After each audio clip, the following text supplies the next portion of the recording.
There's an island off the southern coast of Italy, small, almost hidden.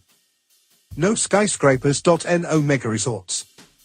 Just wind in your hair, stories in the walls, and a silence that speaks louder than city noise ever could. People come here once, and then, something strange happens, they return. Again and again, and once you hear why, you might start planning your own return. Before you've even left, Italy has no shortage of iconic destinations: Rome, Venice, the Amalfi Coast. But today, we're stepping away from the crowded piazzas and Instagrammed ruins. We're going somewhere forgotten by most travel guides. Somewhere intimate. Somewhere human.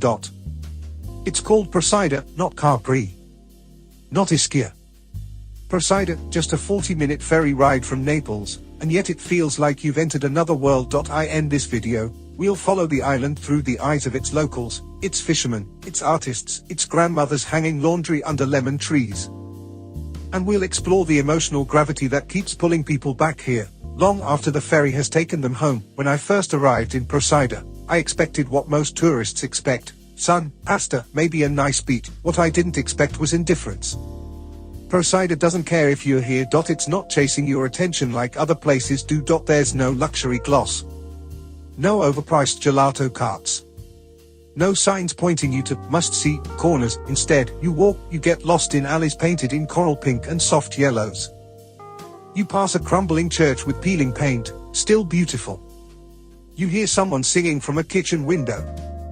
It's not staged. It's not curated, and slowly, you start to feel it, that rare sensation of being invited, not sold to. Julia, a local ceramic artist, told me this over a coffee one morning: people come here and say nothing happens. And I say, that's the beauty of it. Nothing happens, and you remember who you are. On Prosida's southern coast is the fishing village of Marina Coricella, a rainbow spill of buildings that cascade down toward the sea. It's not a place built for tourists. The fishermen still mend their nets by hand, just like their fathers did. The boats aren't props. They are lifelines. I met Antonio, 73, with weather-worn hands and a quiet grin. He's been fishing these waters since he was 14. When I asked him what keeps him here, he pointed to the sea. This sea raised me. It feeds me.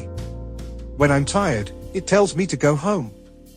When I'm lost, it tells me to wait. He offered me anchovies straight from his morning catch, pickled in lemon and herbs. I ate them sitting on a plastic chair, waves lapping behind me. No restaurant. No receipt. It was the best thing I've ever tasted. Here's something unusual about Procida: its homes are as modest as they are colorful. No sprawling villas.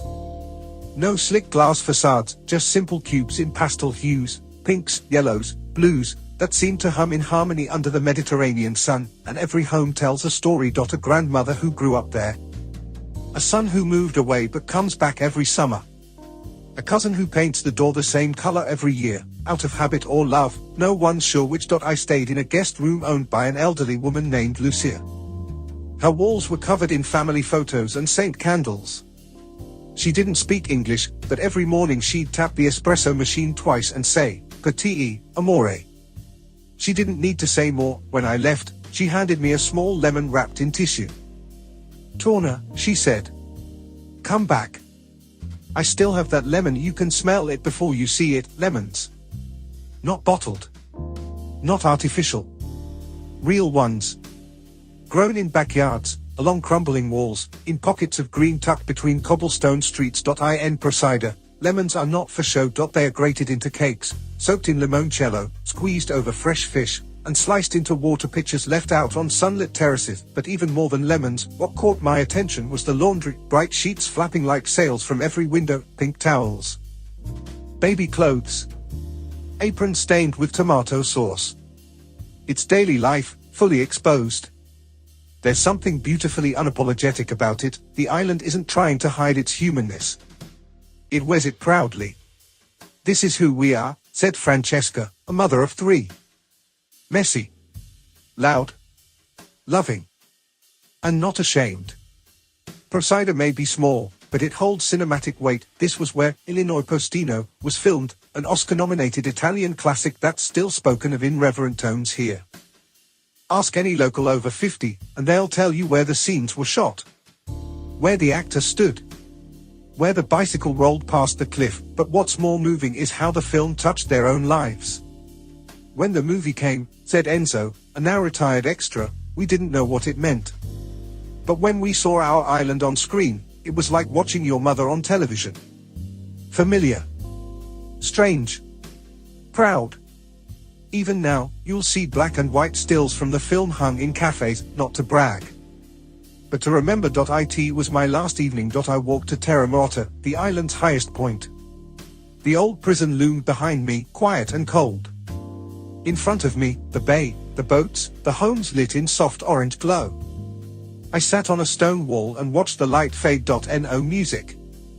No rush, just the island breathing, and that's when it hit me. Procida doesn't ask you to fall in love. It doesn't need to. It gives you silence. It gives you truth. It gives you time. And in a world that constantly screams for attention, that kind of quiet is addictive. You leave, but a part of you stays, and that part whispers, months later, when you least expect it, go back. It's easy to romanticize places. To frame them through filters.